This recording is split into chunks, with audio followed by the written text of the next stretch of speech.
श्री तुलसीदास जी इस प्रसंग के माध्यम से कहते हैं, सबने अपने अपने बल का वर्णन किया, किंतु पार जाकर संशय राखा। पार जाने में संदेह है, बलवान तो सब है। इसका अर्थ यह हुआ कि अपने बल पर कोई भी संसार समुद्र से पार नहीं जा सकता। अच्छा, सभी ने अपने अपने बल का वर्णन किया, निज निज बल सब काहू भाखा। सभी अपने अपने बल के बारे में बोलते हैं, लेकिन आश्चर्य है कि हनुमान जी नहीं बोले। सबने अपने अपने बल का वर्णन किया, पर श्री हनुमान जी ने अपने बल का वर्णन नहीं किया। किसी ने पूछा कि सब अपना अपना बल बता रहे हैं, बोल रहे हैं, आप क्यों नहीं बोल रहे हैं? हनुमान जी बोले, जिसके पास अपना बल हो सो बोले। अपने अपने बल का वर्णन सबने किया। हनुमान जी बोले, हमारा बल है ही नहीं। लेकिन आपको तो लोग कहते हैं अतुलित बल धाम। श्री हनुमान जी में बल कितना है? तो कहा उस बल का वर्णन नहीं किया जा सकता, तौला नहीं जा सकता। अतुलित बल धामम।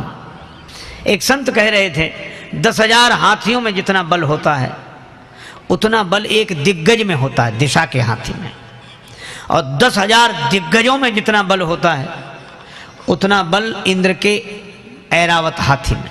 और 10,000 ऐरावत में जितना बल होता है उतना बल एक इंद्र में। और 10,000 इंद्र में जितना बल होता है उतना बल हनुमान जी की इस छोटी सी उंगली में है। इसमें कितना बल होगा? इसीलिए अतुलित बल धामम। जामवंत जी ने सोचा, वयोवृद्ध व्यक्ति हैं, वयोवृद्ध हैं, वे सोचने लगे कि अगर कोई वैसे नहीं बोलता तो प्रशंसा से बोलता है, किसी की तारीफ करो। तारीफ सुनकर कमजोर भी अपने को पहलवान समझने लगते हैं। तो अब जामवंत जी ने प्रशंसा की, हनुमान जी आप बलवान हैं, चुपचाप बैठे। हनुमान जी को कोई फर्क नहीं पड़ा। जामवंत जी को लगा प्रशंसा कम हुई। ऐसा कौन सा दुष्कर कठिन कार्य जो आपसे संभव ना होता हो? कवन सो काज कठिन जगमाही, जो नहीं होए तात तुम पाही। हनुमान जी जगे ही नहीं। क्यों नहीं जगे? जामवंत जी को लगा शायद प्रशंसा कम हुई हो।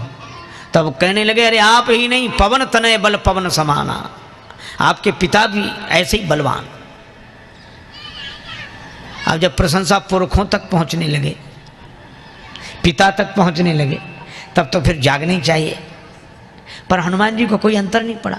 ऐसे ही जामवंत जी ने कहा, राम काज लगी तब अवतारा, तो सुनते ही भयउ पर्वताकारा।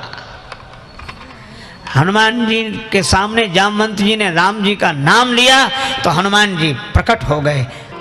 अब तो श्री हनुमान जी बार बार गर्जना करते हैं, सिंहनाद करी 12 बार बार सिंहनाद करते हुए कहा, लीला ही नागम जल ने दिखा रहा है। समुद्र लांग जाना मेरी लीला है, खेल है। समुद्र लांगना मेरे लिए खेल है। कहो तो रावण को पूरे दल के साथ मिटाकर लौटो, सहत सहाय रावण ही मारी। अगर यह हो कि राम जी रावण को मारेंगे तो बेकार श्री राम जी को वहां तक जाना पड़े। त्रिकूट पर्वत जिस पर लंका बसी है वही यहां उखाड़ कर ले आऊं, यहां उखाड़ कर ले आऊं, आना यहां त्रिकूट उपारी। अब हनुमान जी पूरे जोश में है। आजा कभी कभी हनुमान जी ने कहा, ये कर सकते हैं, खेल है, समुद्र लांगना हमारा खेल है, और शायद शायद रावण को मार दूं और त्रिकूट पर्वत को यहाँ उखाड़ डाऊं, ये जोश तो ठीक है, लेकिन होश भी है। श्री हनुमान जी जामवंत जी से पूछते हैं,